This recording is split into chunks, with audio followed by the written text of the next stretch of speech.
તો ગુજરાતનું સૌથી મોટું ઐતિહાસિક સંત સંમેલન ખોરજમાં યોજાયું। ગુજરાત ફર્સ્ટ દ્વારા ભવ્ય અતિ ભવ્ય સંત સંમેલનનું આયોજન કરાયું। દેશ અને રાજ્યના પૂજનીય સાધુ સંતો પણ વિશેષ ઉપસ્થિત રહ્યા। સીએમ ભૂપેન્દ્રભાઈ પટેલ, સંતો, મહંતો, મહામંડલેશ્વર, ધારાસભ્યો, સાંસદો પણ ઉપસ્થિત રહ્યા। ત્યારે મહામંડલેશ્વર શ્રી અવધ કિશોર રામાયણી સાથે પણ ખાસ વાતચીત કરવામાં આવી। આવો સાંભળીએ। ગુજરાત ફર્સ્ટનો એક અનોખો પ્રયાસ, આપણા ભારત દેશના સનાતન ધર્મને ફરી ઉજાગર કરવાનો પ્રયાસ। એક એવું સંમેલન જે ગુજરાતી મીડિયામાં, ન્યૂઝ મીડિયામાં ક્યારેય નથી સર્જાયું, ક્યારેય નથી યોજાયું। ગુજરાત ફર્સ્ટ તરફથી એક સંત સંમેલન યોજવામાં આવ્યું છે અને આ સંત સંમેલનમાં કેટલાય મહાનુભાવો છે, જેમાંથી જ એક છે અમારી સાથે અત્યારે, અને મહામંડલેશ્વર શ્રી અવધ કિશોર રામાયણીજી છે અમારી સાથે। સ્વાગત છે આપનું। ધન્યવાદ। અહીં આપે જ્યારે સંત સંમેલનમાં આમંત્રણ મળ્યું છે તો આપને પણ એવો સવાલ થયો હશે ને કે એક ન્યૂઝ મીડિયા તરફથી આવું પ્રકારનું સંમેલન, શું વિચાર આવ્યા? ખરેખર આવું સંમેલન થાય ત્યારે એ સંમેલનને હાઇલાઇટ કરવા માટે થઈ અને ન્યૂઝ મીડિયા બહુ જરૂરી છે અને એનાથી જ આ ધર્મનો પ્રચાર અને પ્રસાર થશે। સાધુઓ એની રીતે એના આશ્રમમાં બેસી અને સત્સંગ કરે, કથાઓ કરે, લોકોને સમજાવે તો એ 8-10 આવ્યા હોય એટલા જ સમજે।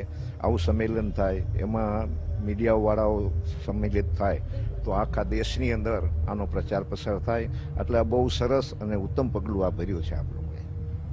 આ જે એક પગલું છે, તમે શું એવું માનો છો કે આ પગલાથી જે આજના અત્યારના સમયમાં આપણે જે ગતિમાં આગળ વધી રહ્યા છે, આધુનિકતા તો છે પણ સાથે ધર્મની સાથે ચાલીને જવાની જે વાત છે એ અહીં દેખાઈ રહી છે આપને? શું યુવાધન છે કે આજની પેઢી છે એ લોકો આટલા જ ઇન્વોલ્વ થઈ રહ્યા છે?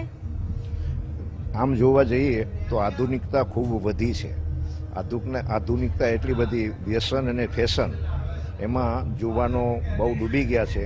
પણ તેમ છતાં અત્યારે અમે આમ સમાજની અંદર જોઈએ છીએ અને નીકળીએ છીએ તો જેટલી ધાર્મિકતાના આધ્યાત્મિકના આજથી 10 વર્ષ પહેલાં હતી એના કરતાં અત્યારે ખૂબ વધી છે।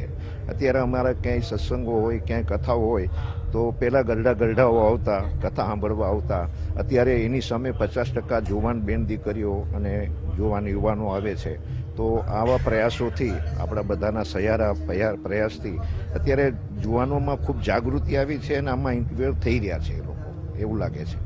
આ જે રીતે યુવાનો ઇન્વોલ્વ થઈ રહ્યા છે, કદાચ એ પણ છે કે હવે જે વ્યાખ્યાઓ છે તે એમના સુધી પહોંચી રહી છે। પહેલાં કદાચ સનાતન ધર્મ શું છે, પરંપરાઓ શા માટે આપણે નિભાવીએ છીએ, એની જાણકારી એટલી ઊંડી ન હતી, પણ હવે છે।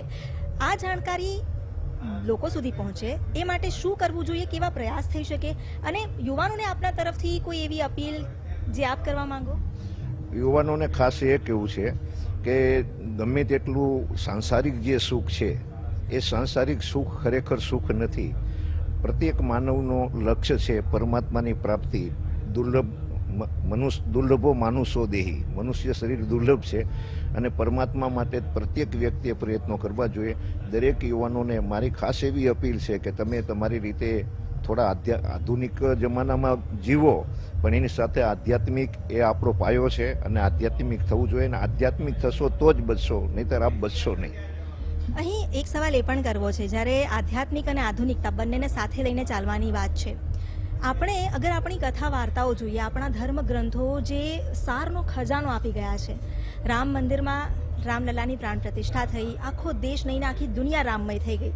પણ હવે જ્યારે આપણે આપણી રોજિંદા જીવનમાં આગળ વધીએ છીએ ત્યારે રામને અંતરમાં રાખીને આપણા કર્મ થાય એ માટે કેવી રીતે આગળ વધવું? કારણ કે ઘણીવાર આ જ્યારે વ્યસ્તતા વધી જાય છે તો રામ ભૂલાઈ જાય છે થોડી ક્ષણ માટે। ખરેખર આમ તો શાસ્ત્ર એવું કહે છે, સંતો એવું કહે છે, હાથો સે ઘર કા કામ, મુખ સે બોલો સીતારામ। તમારું ઘરનું કામ કરતાં કરતાં ભગવાનને લક્ષ્યમાં રાખવા જોઈએ, પરમાત્માને લક્ષ્યમાં રાખવા જોઈએ। કારણ કે જેટલા આધ્યાત્મ મહાપુરુષો થયા છે, સૂફી સંતો થયા છે, બધા સંતોએ એવું કહ્યું છે કે ઇન્દ્રિયોથી તમ તારે જગ ઇન્દ્રિય તે સુરત ભજન તે જુદા જુદા એ નૌકા હે જો દોનો કો સાથે તો इसमें क्या बे मौका है कब न फुर्सत होगी बंदा अजब हवा का झोंका है तेरी कच्चाई रोक रही है तू उल्लू का छोका है। તો આપણે પરમાત્માને લક્ષ્યમાં રાખી, સુરતામાં રાખી અને વ્યવહારો કરવા જોઈએ અને એનો અભ્યાસ કરવો જોઈએ। કારણ કે અભ્યાસ વિના એ શક્ય નથી। એવા પ્રયત્નો આપણા હોવા જોઈએ। બિલકુલ, આભાર આપનો અમારી સાથે જોડાયા તે બદલ। તો વાત તો ઘણી સાચી છે કે આપણા મનમાં જો અંતર્મનમાં રામને સ્થાપિત કરવા છે, પરમ તત્વને સ્થાપિત કરવું છે, તો અનુશાસન એટલું જ જરૂરી છે. આપણે પણ સતત નિરંતર મનમાં એ નામ રટવું પડે. જો કે અહીં એક વાત એ પણ છે કે ધર્મ એ આપણો પાયો છે, આપણા મૂળ છે. એટલે મૂળથી જોડાઈને જ્યારે આધુનિકતાનો કેડો પકડીને ઉપર જઈશું તો આપણી ઉન્નતિ જરૂર થશે. કેમેરામેન મનીષ દવે સાથે અમિતા જરીવાલા, ગુજરાત ફર્સ્ટ, ખોરજ.